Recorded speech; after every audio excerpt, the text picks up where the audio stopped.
This is Frank Islam, Chairman and CEO of FI Investment Group, and your host of Washington Calling, where we interview leading voices from business, politics that impact you, the viewer. Today, we are fortunate to have a distinguished guest, Mr. Shobit Arya. Mr. Shobit Arya is the founder of one of the largest publishing company in India. So, welcome to our show, Mr. Arya. And how have you been? And Thank thank you you. for all you do to make a difference. And thank you for your leadership. It's wonderful to be speaking with you. I've followed your work, and it's very inspiring and very admirable what you've done. So it's a pleasure to be speaking with you. We have a short time on this planet of Earth, as President Kennedy once said, and you have to do what you need to do to make sure you can make a difference.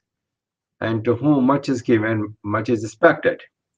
So, Mr. Arya, you head one of the India's largest publishing company. Can you tell us the size of the Indian publishing industry, and what kind of books do you publish?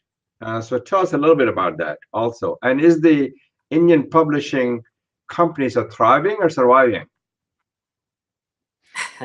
That's a very relevant and topical question. Before I move on to that, I'll tell you a little about Wisdom Tree. Wisdom Tree is an independent, or rather a fiercely independent Indian publishing organization.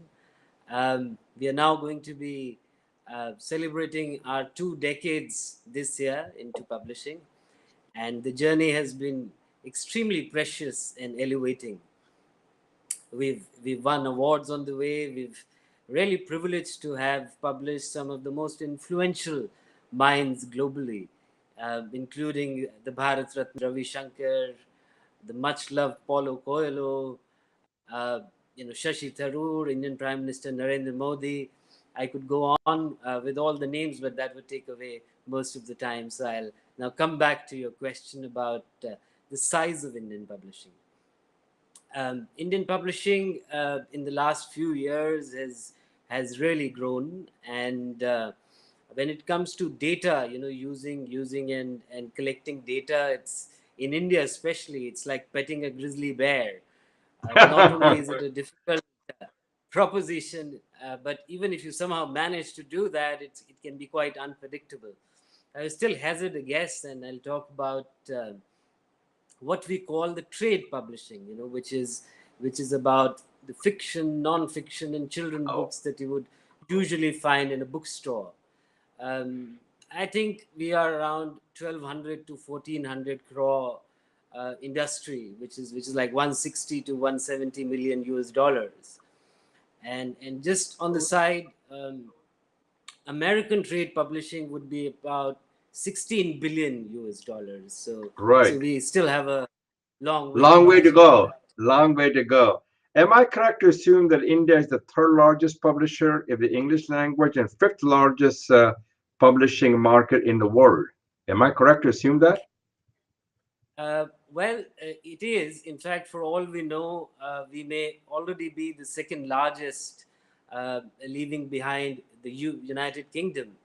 But there's a context to it, which is that when we say that India is the second or third largest English language publishing country, it also includes educational books, which means it also Okay. includes school and higher education.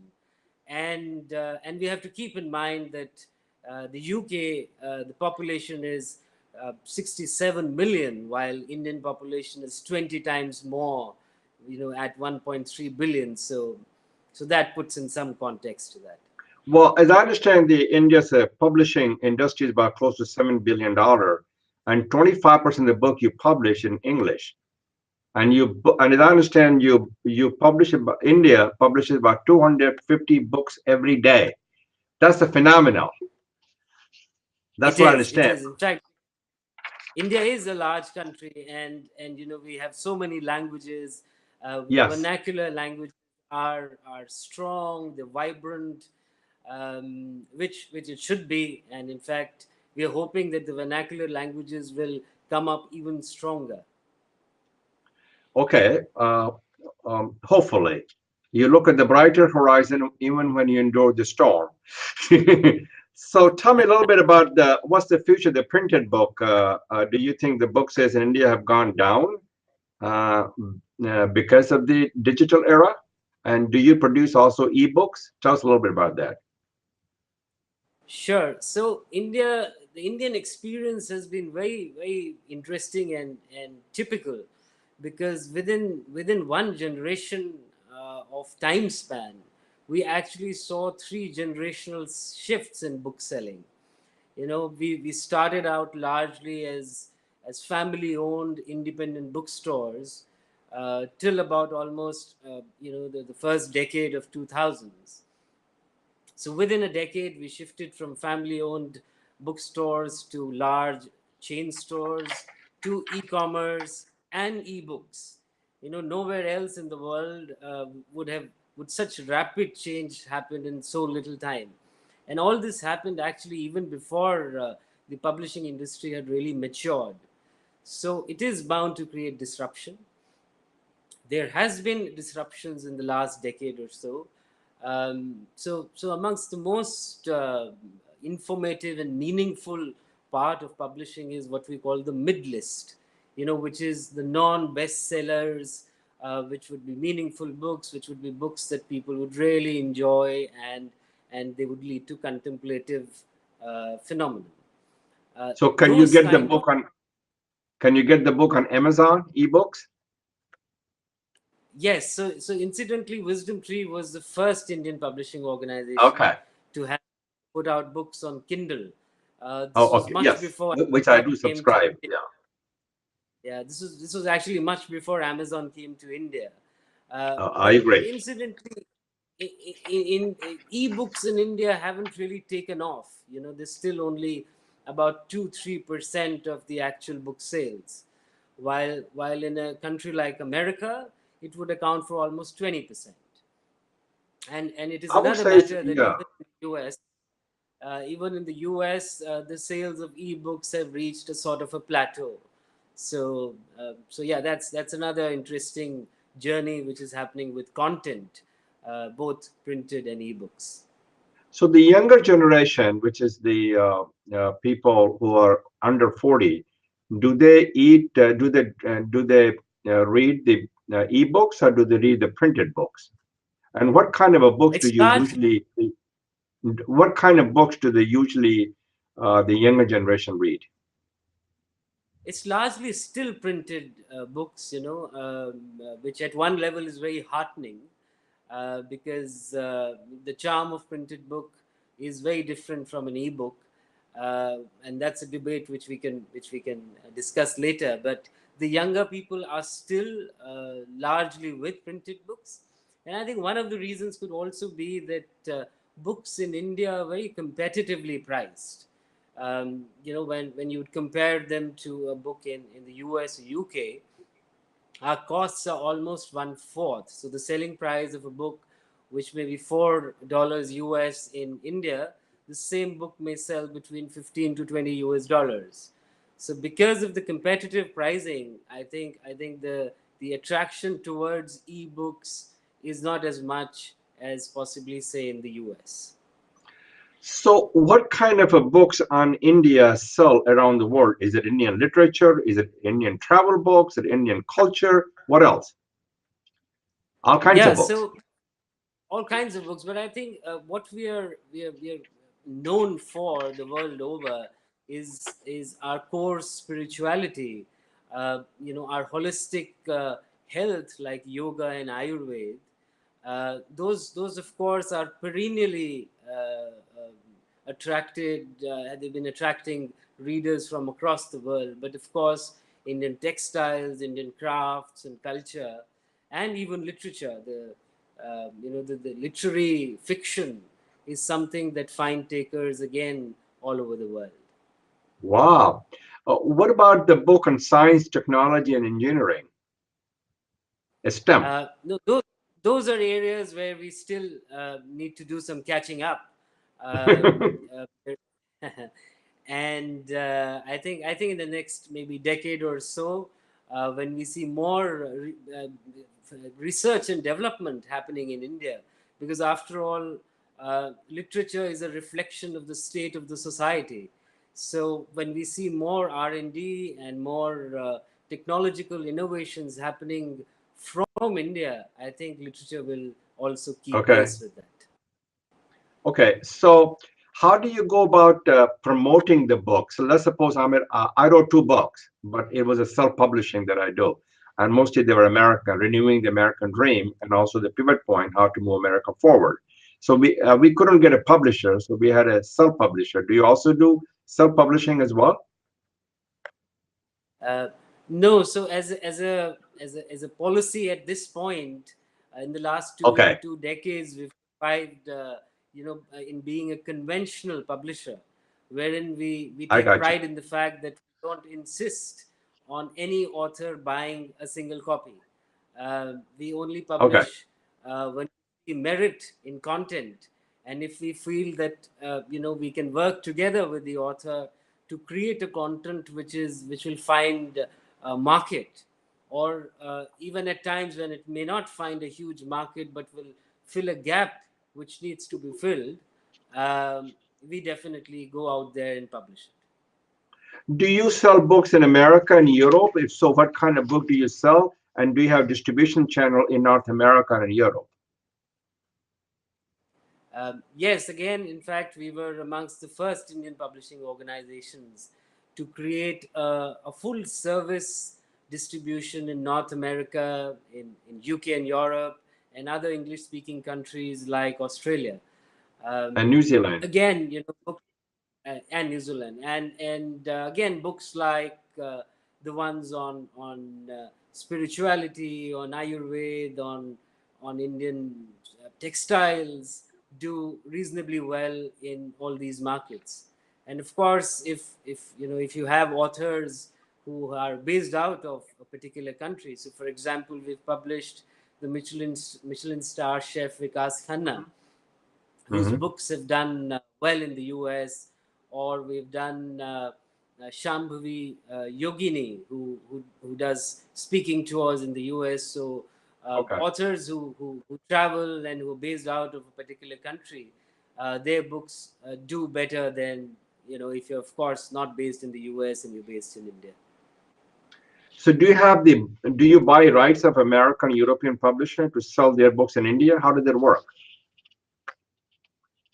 So while the core of what we publish is books which would have some kind of an Indian essence, and that is how Wisdom Tree was started. That we would publish books with Indian essence and take them globally. But at the same time, we do collaborate with publishers from across the world. While our own books have been translated into almost 20 countries, countries like Mexico, Brazil, Russia, and even countries like Latvia. At the same time, we have bought rights from American and British publishers. In fact, just this last month, we bought rights of a book on the Japanese technique of ikigai What from is an this American called? publisher. Oh, okay, It's okay, called the ikigai, which is okay. finding your true meaning of life. That's a Oh, okay. Japanese technique which is gaining popularity. One of the books on ikigai has been a New York Times bestseller. So a Japanese technique, an American publisher, an Indian publisher buying it for India. So Mr. Arya, let's suppose I'm an author and I want to write a book. And how Yeah. do I go about contacting you? And who does the writing? Do you also provide the editing, publishing, and distributing and promoting and all kinds of stuff? What's the end-to-end service do you provide for people like me who wants to write a book?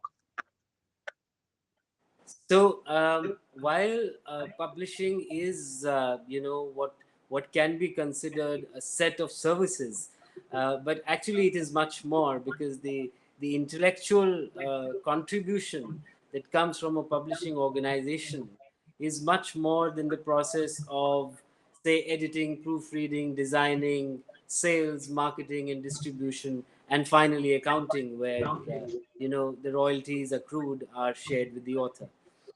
So, as a conventional publishing organization, we do each one of that with a lot of passion and a lot of dedication. And yeah, so hopefully when you're doing your next book, we could work together. We have a shared goal and shared responsibility. So we'll work on it. And how do you go about promoting the book in India and the other part of the world, in North America, which is and also in Latin America or Europe? And do you have any distribution channels in Africa also, especially the northern part of Africa? Um, Africa, we don't have a dedicated distribution. We Sure. have importers in Africa who would, at certain times pick stocks from us, but we don't have a dedicated distribution there. Um, as far as the marketing is concerned, we would go out there and market the books to the best of our capability using both the internet, social media, as well as the print media. So we have an in-house marketing team which would reach out to newspapers, magazines, television. We have our social media presence where, in collaborations with the authors, we would work together to have the word out there so that more and more people get to know about a particular book that may have been written. So tell me a little bit, Mr. Arya, how many books do you produce a month? And what are your success stories? What are the people that you have been able to attract to your publishing company who are who are the best and baddest in the world or in India? Give me some names. Um, so names, I'd started out with some names. So Yes, we published Pandit Ravi Shankar, yes. who was Bharat Ratna and who was equally popular across the Everyone knows world. Mr. Was Shankar, right? Yes, and we were very fortunate that when he was here, we A lot. worked on his graphic autobiography, and and then we worked with some of the political figures, like I mentioned. We've published the Prime Minister of India, Narendra Modi. We've published Minister Nitin Gadkari. We have published Shashi Tharoor, although we consider him a politician, but he's been much more than a politician. He's more of a literary He's a figure. pretty smart guy. and and how And many books? Go ahead. Go ahead. yeah, and we've retained sort of a very boutique and focused style of publishing, where we Okay. only publish around 50 to 20 books in a year, and that has been our Oh, pace for the last 20 years. So we're now, we have almost 350 books that we've published till date. so you're pretty selective. What do you publish? Correct? Yes, we do. We like to focus on what we're doing, on not just editorially, but each aspect of publishing.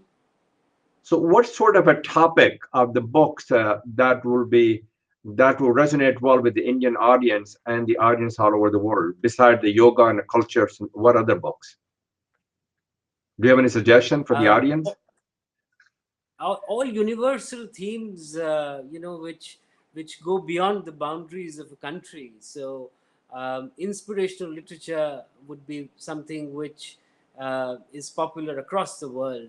If you look at the largest selling books, um, the Oprah Club, the Oprah Book Club, everything that you would look at, the inspirational literature, something which can be elevating, something which I could gain from as a reader, is what finds attractive leadership across the world. So, before we close our conversation, Mr. Arya, um, tell to the audience why should they go to your publishing company rather than someone else, and how do they contact you? In case they want to connect with you and work with you and collaborate with you. More than asking them to come to us, I think what is of greater relevance is the fact that I think more and more people should continue with their love for the written word, and Very you well know said. with with with the digital world and with the internet, we see more and more time being consumed on the internet. What we do need to remember is, books are meditative. While we're still learning to live with the internet, which largely because we're still learning, very unreflective and flighty. So books are contemplative, books are meditative, books are here to stay. And whenever next somebody is writing a book, all that you have to do is look up our website and write an email to us, and we usually do get back to all the submissions that we get within a reasonable amount of time. So that's the process you go through. Okay. And what's the name of your website, Mr. Arya? It is wisdomtreeindia.com. Wisdomtreeindia.com. Okay. Well, thank you very much, Mr. Arya, for coming to our show. This is Frank Islam wishing you a great week, and thank you for watching.